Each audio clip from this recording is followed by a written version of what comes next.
வணக்கம் மக்களே, எல்லாரும் எப்படி இருக்கீங்க? நல்லா இருக்கீங்களா?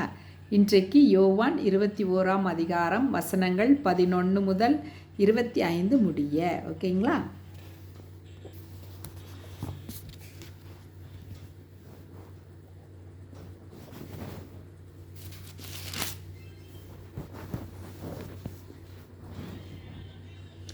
சீமோன் பேதுரு படவில் ஏறி 153 பெரிய மீன்களால் நிறைந்த வலையை கரையில் இழுத்தான்.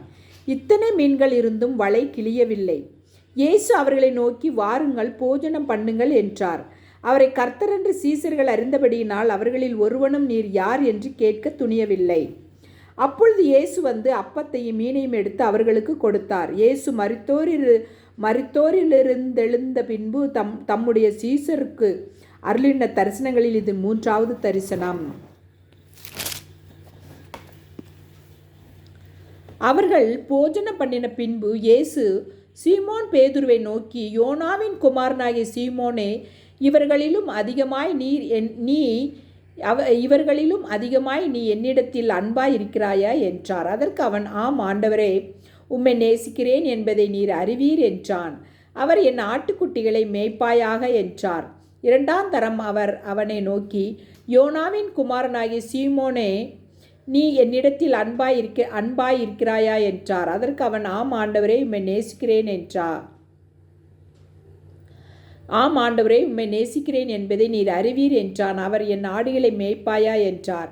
3ஆம் தரம் அவர் அவனை நோக்கி, யோனாவின் குமாரனாகிய சீமோனே, நீ என்னை நேசிக்கிறாயா என்றார். என்னை நேசிக்கிறாயா என்று அவர் 3 தரம் தன்னை கேட்டபடியினாலே பேதுரு துக்கப்பட்டு, ஆண்டவரே, நீர் எல்லாவற்றையும் அறிந்திருக்கிறீர், நான் உம்மை நேசிக்கிறேன் என்பதையும் நீர் அறிவீர் என்றான். இயேசு, என் ஆடுகளை மேய்ப்பாயாக என்றார்.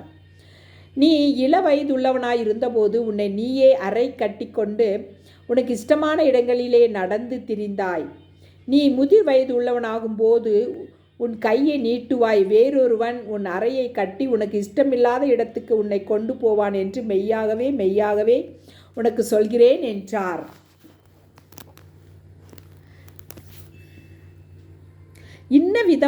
இன்ன விதமான மரணத்தினாலே அவன் தேவனை மகிமைப்படுத்த போகிறார் என்பதை குறிக்கும்படியாக இப்படி சொன்னார். அவர் இதை சொல்லிய பின்பு அவனை நோக்கி, என்னை பின்பற்றி வா என்றார். பேதுரு திரும்பி பார்த்து, இயேசுவுக்கு அன்பாய் இருந்தவனும் ராப்போஜனம் பண்ணுகையில் அவர் மார்பிலே சாய்ந்து, ஆண்டவரே, உம்மை காட்டிக் கொடுக்கிறவன் யார் என்று கேட்டவனுமாகிய சீசன் பின்னே வருகிறதை கண்டான். அவனை கண்டு பேதுரு இயேசுவை நோக்கி, ஆண்டவரே, இவன் காரியம் என்ன என்றான். அதற்கு இயேசு, நான் வருமளவும் இவன் இருக்க எனக்கு சித்தமானால் உனக்கென்ன, நீ என்னை பின்பற்றி வா என்றார்.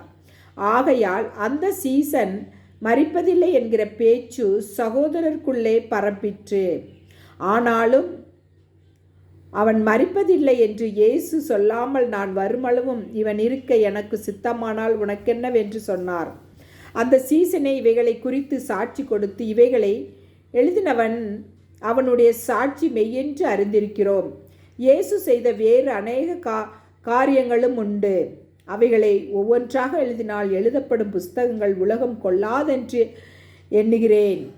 ஆமென். மக்களே, வீடியோ பிடிச்சிருந்தா லைக் பண்ணுங்கள், ஷேர் பண்ணுங்கள், சப்ஸ்கிரைப் பண்ணுங்கள். தேங்க்யூ.